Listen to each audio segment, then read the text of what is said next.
बुंदेले हर बोलों के मुंह हमने सुनी कहानी थी, खूब लड़ी मर्दानी वो तो झांसी वाली रानी थी। इस कविता में सुभद्रा कुमारी चौहान जी ने झांसी की रानी को मर्दानी क्यों कहा? वीरता, साहस, हिम्मत, ताकत और युद्ध कौशल, कुछ लोग समझते हैं कि इन सभी गुणों पर मर्दों का कॉपीराइट है, लेकिन झांसी की रानी में ये सब गुण भरपूर मात्रा में मौजूद थे और इसीलिए सुभद्रा जी ने उन्हें मर्दानी कहा है। नमस्कार, मैं हूं मनोज मुंतशिर। भारत का युग में आपका स्वागत है। आज हम बात करेंगे पॉलिटिक्स में महिला लीडरशिप की। संसद हो या फिर राज्यों की विधानसभाएं, देश के लिए कानून बनाने वाली इन दोनों ही संस्थाओं में महिलाओं की मौजूदगी, उनका प्रतिनिधित्व बेहद ही कम है। महिलाएं राजनीति में हाशिए पर नजर आती हैं। देश की आधी आबादी अपने सबसे बड़े हक से आखिर दूर क्यों है? ये वो सवाल हैं जो न सिर्फ देश की तरक्की और उसकी मजबूती से जुड़े हैं, बल्कि महिलाओं के साथ जो सदियों से नाइंसाफी होती आ रही है उसका भी आईना है।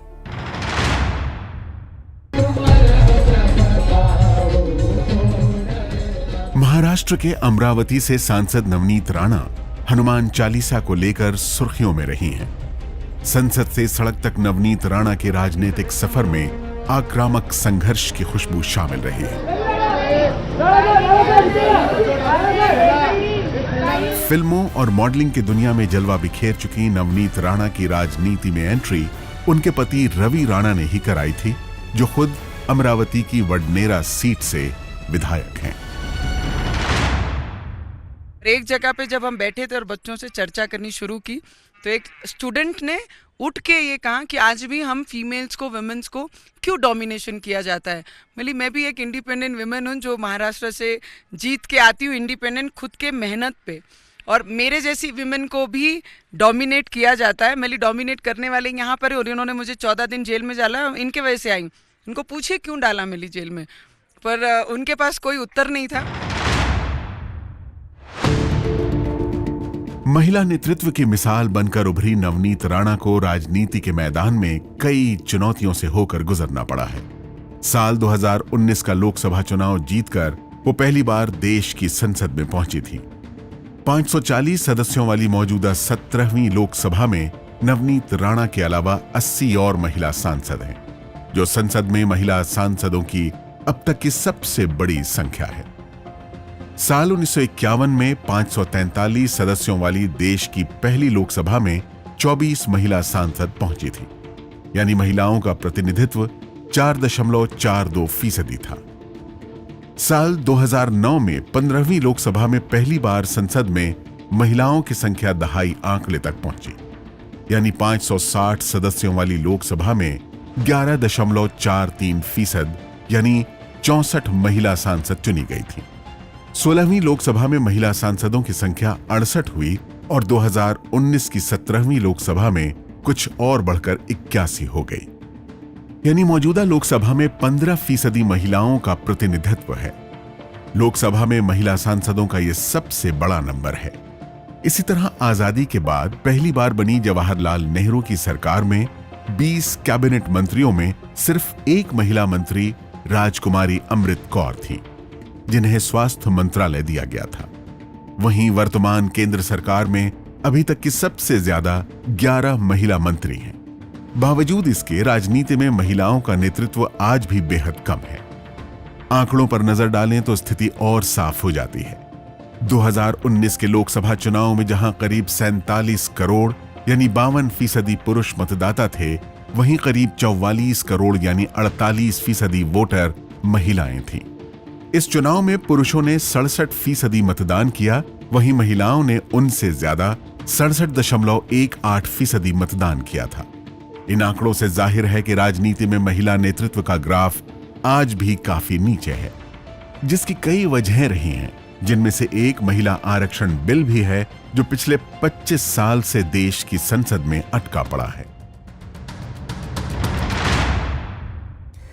पिछले कुछ सालों में राजनीति में महिलाओं का नेतृत्व बेहद तेजी से कम हुआ है। 10 साल पहले तक राज्यों में मायावती, राबड़ी देवी, महबूबा मुफ्ती, शीला दीक्षित और जयललिता जैसे कई चेहरे नजर आते थे। वहीं संसद में भी महिला सांसदों और मंत्रियों की आवाज सुनाई पड़ती थी, लेकिन धीरे धीरे महिलाओं का ये नेतृत्व कहीं खो गया। पश्चिम बंगाल में ममता बनर्जी को अगर छोड़ दें तो आज राज्यों में महिलाओं की लीडरशिप कहीं नजर नहीं आती है। ऐसे में बड़ा सवाल यही है कि देश की राजनीति में महिलाओं के घटते राजनीतिक नेतृत्व के लिए कौन जिम्मेदार है? महिलाओं को कम आंकने की पुरुष मानसिकता, राजनीतिक दल या फिर खुद महिलाएं? देश की आजादी के बाद पिछले 75 सालों में संसद में महिलाओं की हिस्सेदारी सिर्फ 15% तक पहुंच सकी है। लेकिन अमेरिका के प्यू रिसर्च सेंटर ने 2019 से 2020 के बीच जेंडर रोल को लेकर भारतीयों के दृष्टिकोण पर जो सर्वे किया है, इसके नतीजे चौंकाने वाले हैं। करीब 30,000 वयस्क लोगों पर किए गए इस सर्वे में आधे से ज्यादा भारतीयों यानी 55% का कहना है कि महिला और पुरुष सामान्य रूप से अच्छे राजनेता बन सकते हैं, जबकि 25% का मानना है कि पुरुष महिलाओं से बेहतर राजनेता बन सकते हैं। सर्वे में 14% लोगों का यह भी मानना है कि पुरुष के मुकाबले महिला अच्छी राजनेता बन सकती हैं। लेकिन पीयू के इस सर्वे के आंकड़ों के आईने में अगर हकीकत का चेहरा देखें तो उसका अक्स उल्टा नजर आता है। दरअसल चुनाव में महिलाओं को अक्सर जिताऊ और टिकाऊ उम्मीदवार नहीं माना जाता है और इसीलिए राजनीतिक पार्टियां ज्यादा महिलाओं को टिकट देने से परहेज करती हैं। लेकिन जब कभी महिलाओं को मौका मिला है, उन्होंने खुद को साबित किया है और इसकी एक मिसाल बीजेपी नेता स्मृति ईरानी भी हैं। नेहरू जी, इंदिरा जी, राजीव जी, राहुल जी, ये 4 लोग जिनमें से 3 भारत के प्रधानमंत्री रहे, अपनी एक लोकसभा क्षेत्र में ट्रेन की वो पटरी नहीं ला पाए और ट्रेन की पटरी का काम तब शुरू हुआ जब देश के प्रधानमंत्री नरेंद्र दामोदर दास मोदी बने। स्मृति ईरानी 2019 में अमेठी में पूर्व कांग्रेस अध्यक्ष राहुल गांधी को लोकसभा चुनाव में हरा चुकी हैं। महिला नेतृत्व का एक और अहम चेहरा निर्मला सीतारमण को भी साल 2014 में पहली बार केंद्र में मंत्री बनाया गया था। पश्चिम बंगाल के मुख्यमंत्री ममता बनर्जी देश के राज्यों में महिला नेतृत्व का फिलहाल सबसे बड़ा चेहरा हैं। हालांकि राज्यों में कई और महिला नेता भी जमीनी स्तर पर संघर्ष कर रहे हैं। भोपाल की गोविंदपुरा सीट से बीजेपी की विधायक कृष्णा गौड़ के ससुर बाबूलाल गौड़ मध्य प्रदेश के मुख्यमंत्री रह चुके हैं। बावजूद इसके उनके लिए राजनीति की राह आसान नहीं रही है। महिलाओं की सार्वजनिक जीवन में भागीदारी आवश्यक ही नहीं बल्कि अपरिहार्य है। अब चूंकि हम सार्वजनिक जीवन में महिलाओं की भागीदारी की बात कर रहे हैं, तो सार्वजनिक जीवन के सारे क्षेत्रों में महिलाओं का अध्ययन, महिलाओं की समझ, महिलाओं का चिंतन होना चाहिए। और मुझे लगता है कि मैंने पहले भी कहा कि समाज एक लाइन खींच देता है कि सिर्फ यही क्षेत्र ऐसे हैं जहां महिलाएं काम कर सकती हैं, इन क्षेत्रों में महिलाएं काम नहीं कर सकती। ये सोच बदलने की आवश्यकता है। महिला आरक्षण का मुद्दा काफी पुराना है। करीब 25 साल पहले महिलाओं को संसद और विधानसभाओं में 33% आरक्षण देने का मुद्दा उठा था। महिला आरक्षण बिल कई बार लोकसभा में पेश भी किया जा चुका है, लेकिन आम सहमति कभी नहीं बन पाई। महिला आरक्षण विधेयक की राह में कई तकनीकी परेशानियां भी हैं, क्योंकि ये संविधान में संशोधन करने वाला विधेयक है।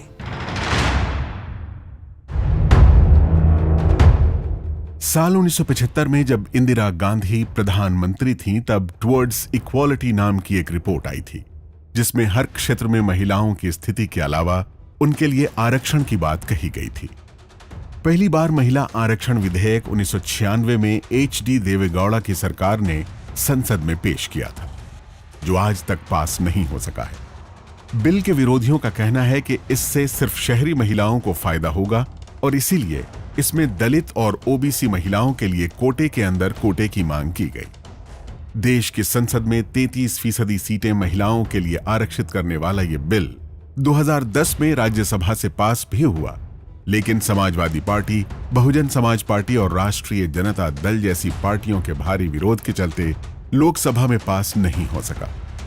उस समय केंद्र में कांग्रेस की गठबंधन सरकार थी, जिसके पास बहुमत नहीं था, लेकिन केंद्र में बहुमत वाली मोदी सरकार के बावजूद यह बिल आज भी पास नहीं हो सका है। ये शुरुआत की थी पार्लियामेंट से कि हम 33% रिजर्वेशन लाएंगे महिलाओं के लिए। मैं मानती हूं 24 साल के बाद हमें ये जो आंकड़ा है 50% कर देना चाहिए। जब हम 50% आबादी हैं तो 50% हमारा रिप्रेजेंटेशन क्यों ना हो। जब राजीव जी प्रधानमंत्री थे तो उन्होंने महिला आरक्षण पंचायती राज में और नगरीय निकाय में लाके महिलाओं को अवसर दिया। सर, आज महिलाएं सभी जगह सशक्त हैं। मैं चाहती हूं सदन के माध्यम से आज विशेष दिवस के उपलक्ष्य में कि विधानसभा और लोकसभा और राज्यसभा में भी महिलाओं को आरक्षण मिले। चुनाव में तमाम राजनीतिक दलों की नजरें महिला वोटों पर टिकी होती हैं। यही वजह है कि हर राजनीतिक दल के घोषणा पत्र में महिलाओं से जुड़े मुद्दों को जगह भी दी जाती है। महिलाओं की जिंदगी खुशहाल बनाने के वादे भी किए जाते हैं, लेकिन इन वादों का हश्र क्या होता है, ये बात किसी से छिपी नहीं है। अपने तमाम योगदान के बावजूद उन्हें बड़ी आसानी से नजरअंदाज कर दिया जाता है। महिलाएं फिर भी अपनी जिम्मेदारियों से पीछे नहीं हटती। जिस घर में मेरे नाम की तख्ती भी नहीं है, एक उम्र उसी घर को सजाने में बिताती है। महिलाओं का भी थोड़ा दोष तो है। अक्सर वो पार्टियों के घोषणा पत्र पढ़े बिना वोट देती हैं। यही वजह है कि ज्यादातर राजनीतिक दल घोषणा पत्र में किए अपने वादों को लेकर ज्यादा फिक्रमंद नजर नहीं आते। वो खूब जानते हैं कि वोट घोषणा पत्र के आधार पर नहीं मिलते। महिलाओं की राजनीति में बतौर वोटर भागीदारी तो बढ़ी है, लेकिन राजनीतिक नेतृत्व के मोर्चे पर वो काफी पीछे हैं। पिछले करीब 35 साल के चुनावी आंकड़ों को देखें तो ये बात और साफ हो जाती है। साल 1980 से लेकर 2014 के बीच महिला मतदाताओं की संख्या में 15% का इजाफा हुआ है। 1980 में महिला वोटर्स की संख्या 51% थी, वहीं 2014 में बढ़कर 66% हो गई है। पिछले 57 सालों में महिलाओं के वोट प्रतिशत में भी करीब 19% का इजाफा हुआ है, जबकि पुरुषों का मतदान प्रतिशत 4% बढ़ा है। 2019 के लोकसभा चुनाव के बाद हुए राज्यों के चुनाव पर नजर डालें तो यह पता चलता है कि महिलाएं एक निर्णायक वोट बैंक के रूप में उभर रही हैं। 2019 के झारखंड के चुनाव में 64% पुरुषों ने मतदान किया, वहीं 67% महिलाओं ने वोट डाला।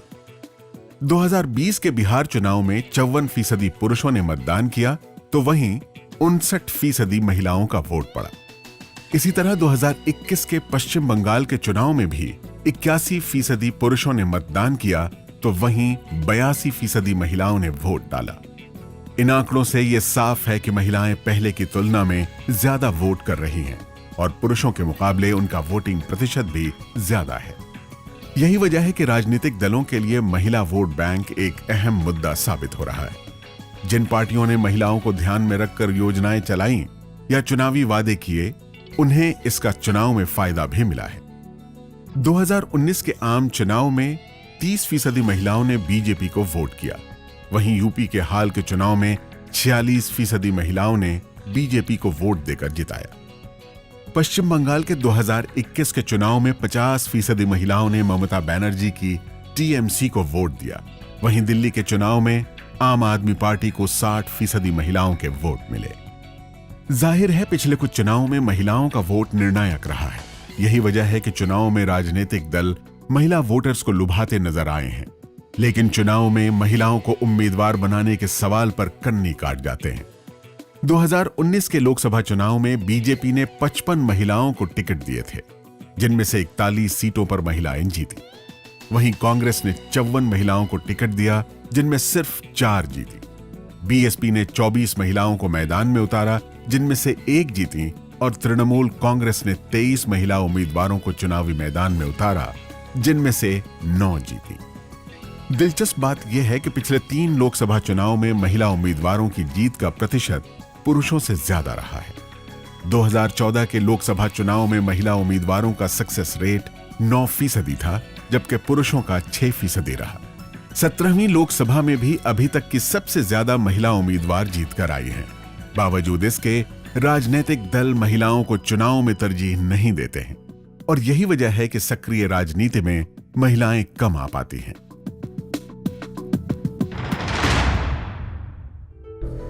दुनिया में महिलाओं के राजनीतिक प्रतिनिधित्व की बात करें तो भारत काफी पीछे खड़ा है।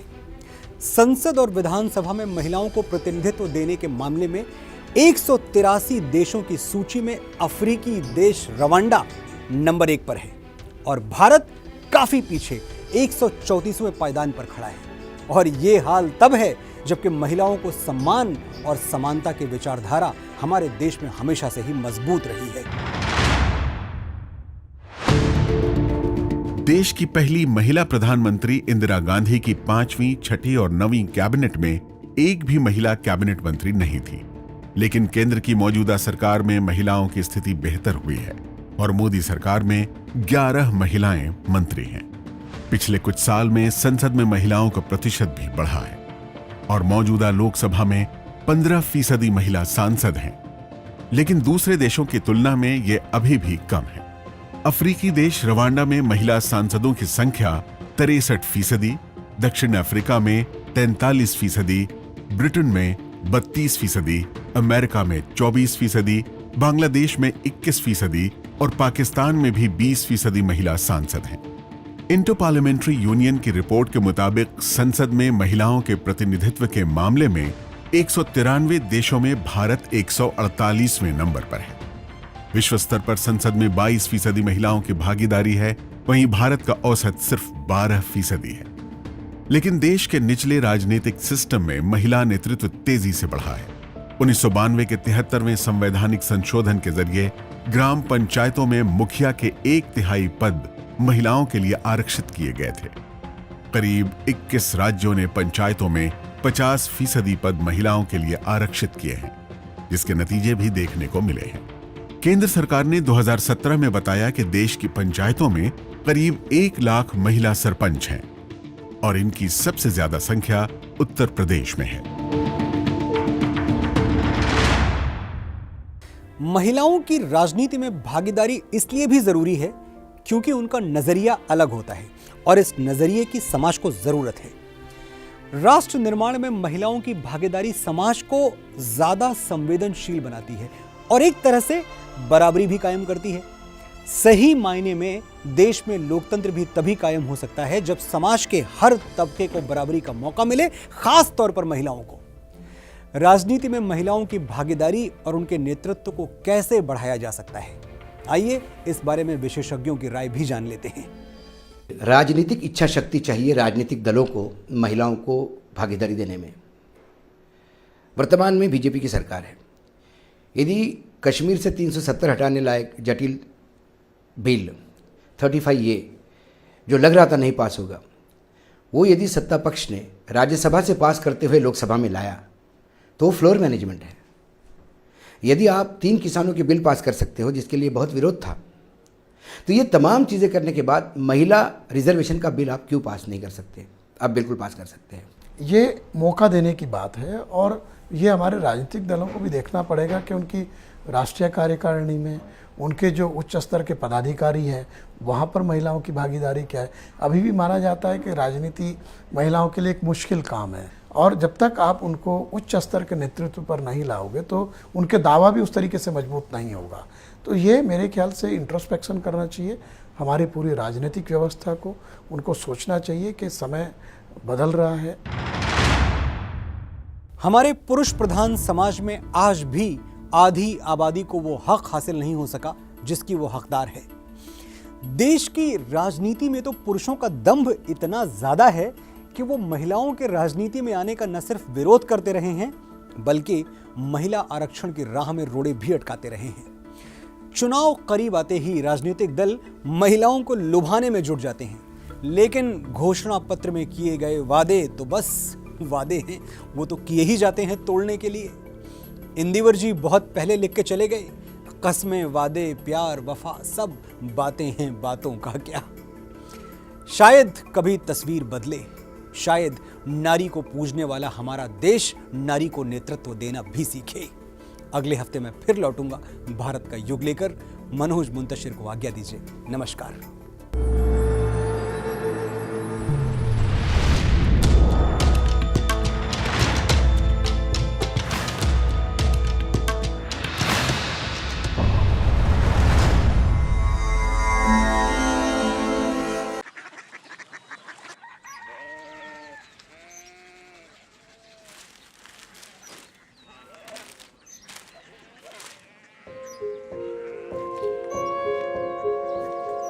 बाबा बाबा कोरिया सिटी জানি না।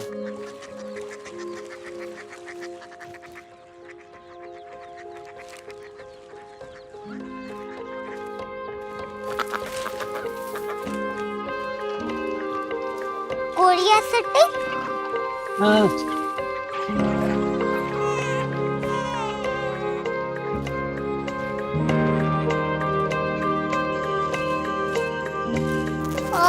कोरिया सिटी कहाँ पे है? शहर अंग्रेजी लगे हैं।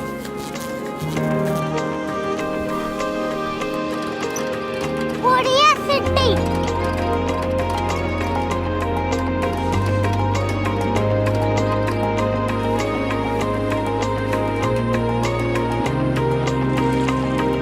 वो बहुत दूर है।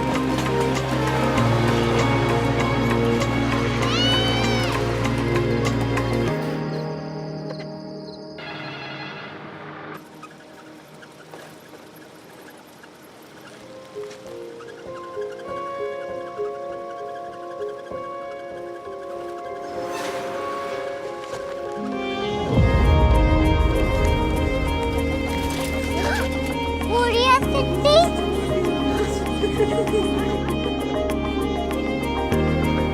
दुनिया कुछ लोग बड़े होते हैं। कोरिया सिटी कहाँ है? प्रोफेसर साहब को पता होगा। हो ये छोटा वाला ग्लोब लगता है और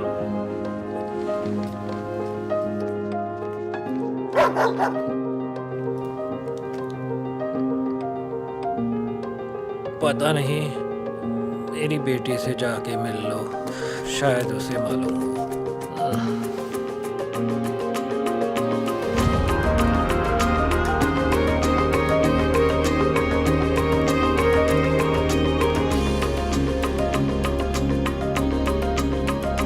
हाय, बाबा ने भेजा है। Come here. Korea city Korea city नहीं, क्यूरियोसिटी। वो क्या?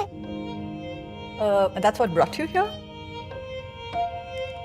जो तुम्हें यहाँ तक ले आया। क्यूरियोसिटी